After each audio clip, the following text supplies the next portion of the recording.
Hello, hello, j'espère que vous allez bien. Moi, c'est Bintou. On se retrouve pour une nouvelle vidéo. Alors, ici, je parle de mon cheminement vers l'acceptation de toutes les parts de ma personnalité. Je partage avec toi mes prises de conscience, mes réflexions, mes interrogations et mes déclics. Donc, si c'est un sujet qui te parle, n'hésite pas à t'abonner. On continue notre série sur l'oracle La Voix ancestrale. Et si tu veux en savoir plus, je te mettrai l'info sur l'oracle quelque part sur l'écran. Aujourd'hui, j'ai tiré la carte le temple intérieur. Tu es ta propre sanctuaire. Nul besoin d'aller ailleurs pour se connecter. Affirmation. Je suis un temple vivant, sacré, vibrant. Question. As-tu pris le temps d'entrer en toi aujourd'hui? Enfin, la carte, l'héritière du silence est passée. Aujourd'hui, je tire une toute autre carte, donc le temple intérieur. Je suis mon propre temple, aka je suis ma propre maison. Je devrais m'autoconsulter, me sonder, écouter mon intérieur avant de penser à tout ce qui est extérieur. Auparavant, j'étais très centrée sur les autres et ce que l'on penserait de moi. Je prenais mes décisions en demandant toujours l'avis de quelqu'un d'autre et c'est comme si je n'osais pas prendre mes propres décisions car en cas d'échec, j'aurais quelqu'un d'autre à blâmer. Aussi, j'étais déconnectée de mon corps. Je ne savais pas que mon propre corps était un temple à lui-même puisque j'étais plus dans le haut de mon corps, c'est-à-dire mon mental. Tout mon temple intérieur était centré dans ma tête. Toutes les informations étaient analysées, suranalysées, bloquées, gelées, figées dans mon crâne. Une fois que j'ai commencé à me rendre compte que mon temple ne se limitait pas uniquement à ma tête et que j'avais le reste de mon corps qui parlait également, j'ai pris conscience de beaucoup de choses. J'ai pris conscience que mon bas du corps était bloqué. Rien ne circulait, aucune énergie ne circulait, tout était concentré. J'étais très tendue puisque je ne sollicitais pas mes membres inférieurs. J'étais surtout en haut à donner toute l'énergie que j'avais dans ma tête et je m'épuisais très rapidement puisque j'étais dans l'analyse, la suranalyse. J'ai pris pour habitude de tout analyser, de tout étudier, de tout, planifier, tout contrôler pour que tout se passe comme je le souhaite et que l'on voit de moi cette femme forte et parfaite. Je ne m'autorisais pas à avoir des erreurs, des signes d'erreur, montrer des signes de faiblesse et je voulais plaire à l'extérieur par peur d'être rejetée. Je ne donnais pas forcément mon avis clair ou sinon je le donnais brutalement, mais je ne savais pas osciller entre les lignes. J'étais très brute de pomme sans penser à l'autre. Je n'étais pas dans mon cœur, je n'éprouvais pas de compassion vis-à-vis des autres. J'étais tellement centrée dans mon ego à me comparer, à juger les autres puisqu'ils n'allaient pas dans mon sens et qu'ils ne faisaient pas tout ce que moi je faisais, et ben j'étais dictateur, c'est ce qui me vient à l'esprit, et je voulais imposer mon point de vue aux autres.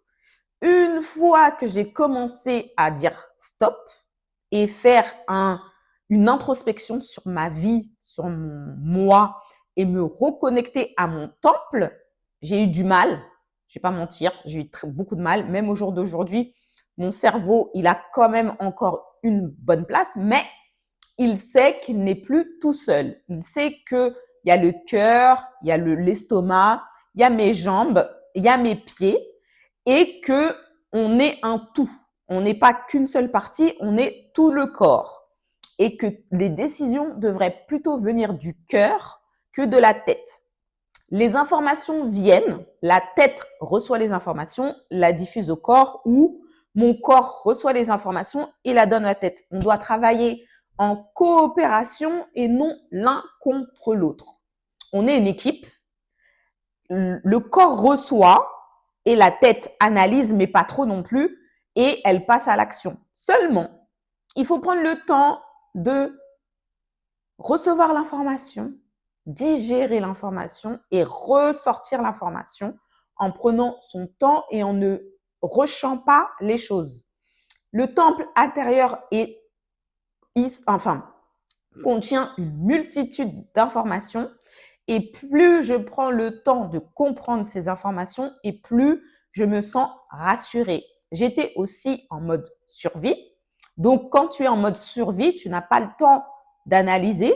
Tu es dans la peur constante. Tu vis dans la peur. Et une fois que tu comprends que tu n'as plus à vivre dans la peur, tu crées de nouvelles bases. Et c'est là que les pieds sont très importants pour servir d'ancrage, de stabilité.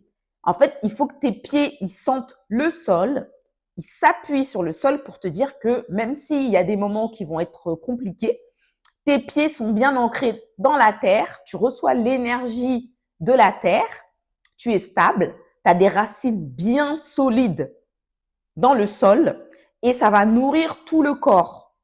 L'énergie va sortir du sol pour rentrer jusqu'à la tête. Et ensuite, le cœur va diffuser un peu l'information partout. Donc, au lieu de penser ego, on va penser compassion, se mettre à la place des autres et essayer justement de comprendre les autres, de ne pas les juger et de laisser les autres faire leur choix. Parce que quand tu es dans l'ego, tu as tendance à vouloir te comparer et te dire pourquoi il a fait ci ou pourquoi moi j'ai pas fait ça. En fait, on oublie d'être ici et maintenant. On est dans la projection, dans la tête, dans le mental. Et le mental, il donne tellement d'informations et surtout l'ego qui te donne des informations erronées. Et si tu n'es pas ancré pour te faire preuve de discernement, tu te dis, mais ce qu'il dit, c'est vrai. Et tu peux vite te retrouver dans une mauvaise spirale qui va faire que ton temple va vaciller. Mais si tu es ancré et que tu sais distinguer ce que ton mental te dit et que tu reviennes au cœur, tu te dis, finalement, ce que mon cœur me dit n'a rien à voir à ce que ma tête me dit. Et c'est là que c'est très important de faire très attention parce qu'on peut vite partir en cacahuète, si je ne puis dire. Donc, je suis mon propre sanctuaire dans le sens où j'ai le choix d'écouter ma tête, mon corps, mon cœur, les trois, une partie, ainsi de suite. Et plus je fais cet exercice de me dire, je me concentre sur mon cœur et pas sur ma tête, et mieux je vais, mieux je me sens bien et plus l'énergie est répartie dans mon corps. Puisque je pouvais me retrouver avec des tensions au niveau du bas du corps et me sentir mal dans mon corps sans pouvoir nommer ce qui se passait. Mais maintenant que je fais attention, je peux me dire, attention là, ça va pas ici, à tel endroit de ton corps. Il y a ça qui te tourmente, il y a ça qui revient dans ta tête. Est-ce que tu portes attention à ce que ton mental te dit ou tu reviens à ton corps et tu te sens finalement légère, une plume? Mais c'est vrai que quand on a longtemps été dans la survie, c'est dur de se détacher de ses anciennes habitudes. Donc, il faut y aller crescendo et te dire tous les jours, attention, reviens au cœur, reviens à ton corps, reviens ici et maintenant et arrête de te projeter. Et plus je vais faire cet exercice et plus je vais me sentir mieux. Non, je sors de ma zone de confort puisque finalement, on a tellement été centré dans la tête que se dire qu'il y a des autres parties de notre corps qui existent et qu'il faut aussi les prendre en compte, c'est pas forcément évident au début. Mais avec le temps, de l'exercice, de la patience, de la persévérance, on peut y arriver. Donc, je reprends la question. As-tu pris le temps d'entrer en toi aujourd'hui? Oui, puisque ce matin, j'ai fait une séance de Qigong qui m'a permis d'enlever les tensions au niveau du bas du dos, de mes épaules, de mon cou et de mon dos et ça va beaucoup mieux. Plus je pratique cet exercice de me reconnectée à mon corps et plus je suis capable de sentir où sont les tensions, où est-ce que l'énergie est fluide et où est-ce qu'il y a des blocages. Plus je vais faire cet exercice, plus je vais me concentrer sur mes pieds aussi et plus je vais être ici et maintenant. Plus je vais sentir le contact de mes pieds au sol et plus mon attention va être dirigée vers mon corps. Alors que si je suis dans ma tête, eh ben, je peux vite aller là, là, là, là, là, là, là.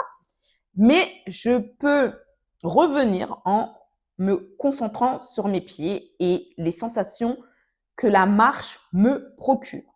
Donc, mon temple intérieur est un temple vaste qui ne demande qu'à être exploré et y construire des bases solides, des murs, des portes et surtout avoir des chambres affectées à chaque partie du corps où je laisse rentrer ou pas les gens. Est-ce que mon énergie, l'énergie de mon temple sacré, je la diffuse à foison ou au contraire, j'y vais avec parcimonie pour ceux qui méritent que mon énergie soit dépensée. Voilà un peu la réflexion que j'ai en ce moment. Où est-ce que je mets mon énergie et qu'est-ce que je pense de mon temple intérieur? Est-ce qu'il est bien approvisionné ou est-ce que j'ai encore des choses à rectifier? Je pense que j'ai encore plein de choses à rectifier, mais ça va se faire avec le temps. Donc, j'essaie d'être un peu clémente envers moi-même puisque je suis quelqu'un qui voulait vite, vite, vite, vite. Mais là, j'apprends à faire slow, slow, slow. Ça peut être frustrant parfois puisque j'ai tellement eu l'habitude de tac, tac, tac, j'ai des idées, j'exécute, j'exécute, j'exécute, que maintenant que je sais qu'il faut prendre son temps et ne pas se précipiter, j'ai quand même des petites itch puisque je sais que je dois faire preuve de patience, mais les anciennes habitudes sont dures enfin pas dures parce qu'il faut pas donner des termes qui vont être imprimés dans mon cerveau. C'est challengeant, on va dire, voilà, on va remplacer dur par challengeant, mais je sais que je suis capable de le faire tous les jours en m'entraînant à dire je peux le faire, je suis capable de le faire et en donnant des exemples concrets à mon cerveau, eh ben, je sais que je finirai par y arriver. Donc, voilà, très important de se rendre compte de la manière dont on parle à son corps, à son temple et lui donner de l'espoir, de la confiance pour que tous les jours, malgré les difficultés, eh bien, on soit présent, conscient et surtout constant. Voilà le partage du jour. Je te retourne la question. Est-ce que toi aussi, aujourd'hui, tu as pris le temps de te connecter à ton temple intérieur? Et si oui, de quelle manière l'as-tu fait?